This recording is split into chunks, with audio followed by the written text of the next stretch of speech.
Welcome back. We're on a road trip to Rogers, Texas, and we've been there before. This is Walker Honey Farm and the Dancing Bee Winery, and our vintner out there, Chase Cohagen, has invited us back.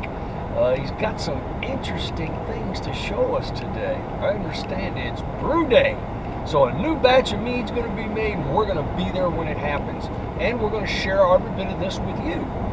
So hang in there, and we'll catch up with you on arrival. Here at in Rogers, Texas, at Dancing Bee Winery and Walker Honey Farm with Chase. Chase, welcome back. Good to see you again. Great to be here, yeah. All right, let's get right to it. What's going on? We are making a brand new batch of our Blackberry Mead, or Blackberry Melomel, if you want to be technical about it. It's our best-selling product, kind of our flagship mead. So something I've done quite a few times.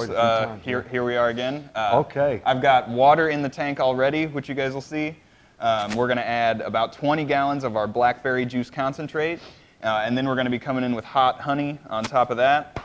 And then it's a couple hours of mixing, making a yeast starter. Oh, wow. So we're going to show everybody every step of that, right? Yeah. So everything you do here is exactly what you do at home. The only difference is the volume. That's pretty much true, yeah. Okay. And you know, you've been here before for just about everything else, for bottling, for filtering. Right. You haven't caught the very beginning of a batch yet, so here we are. We're excited. Okay, we're going to go through this step by step, and we're going to make sure that you understand everything we're doing, and Chase will stop and explain it because he is our resident expert.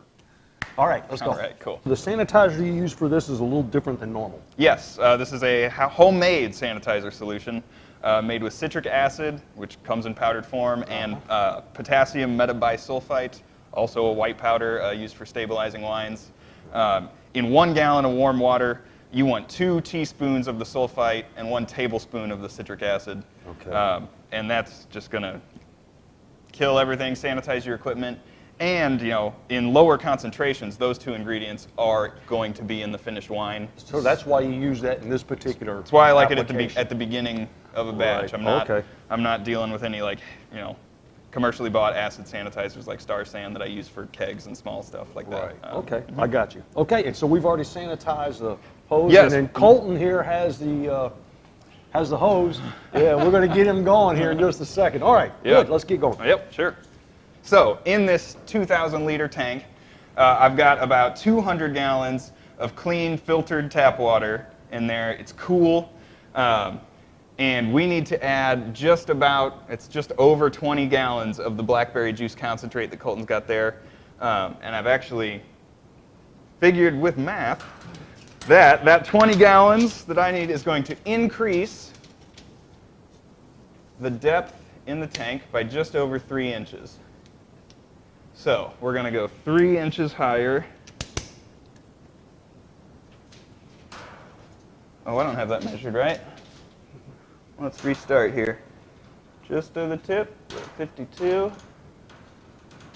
So we're going to measure at 49. So that's 3 inches. We're going to pump juice into here until we just about touch the end of my tape measure there. And then we're going to stop the pump, and everything left in the hose is just going to go ahead and be added to the batch also. Then the honey comes next, and then we're going to have a super high gravity mixture that I'm going to dial in with water at the end, is how I like to do it. Ready? I'm ready. Okay.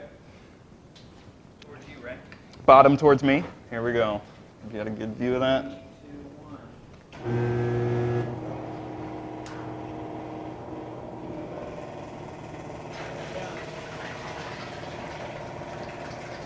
Oh my goodness. Isn't that beautiful? Isn't it?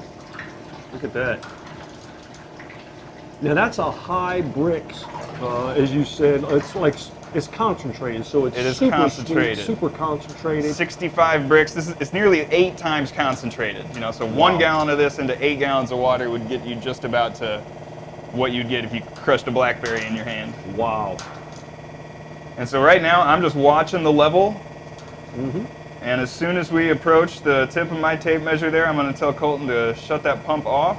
We're going to hook the end of our hose that was sucking the concentrate out of the barrel here. We're hooking up to the bottom of the tank, and we're going to start stirring it. And we're going to keep stirring the batch as we add the honey all day. The analogy I like to use is like kneading a bread dough. You're trying to create a healthy environment for the yeast that we're going to add this afternoon. So that involves, you know, getting sugars worked into the mixture, as well as a lot of air, which means splashing. Cool.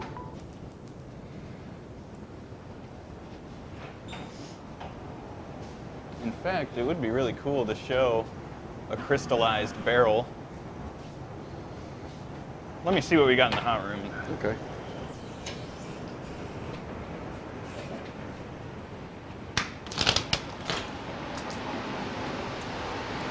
Wow. Yeah. Oh, okay. Yeah. Well, are you filming? Oh yeah. Oh, okay. So this drum is mostly all crystallized, but you can see it's warming up.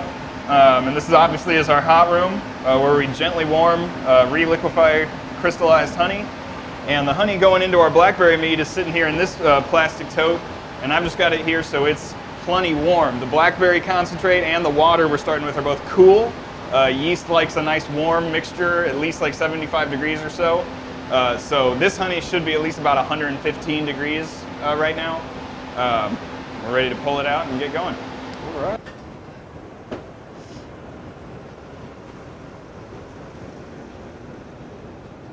Okay, so we got our honey from the hot room here on the forklift up above our tote of water and blackberry juice mixing together. They're actually currently mixing. That's what you can hear the pump running. If you climb up here, you can definitely see how much it's foaming up already just from the fruit sugars in the juice. And I'm about ready to open this and get the honey mixing. We're putting 2 drums worth in here, so that's 110 gallons of honey. I have a little bit more than that in here. This is just kind of my running tote of wildflower honey ready to use.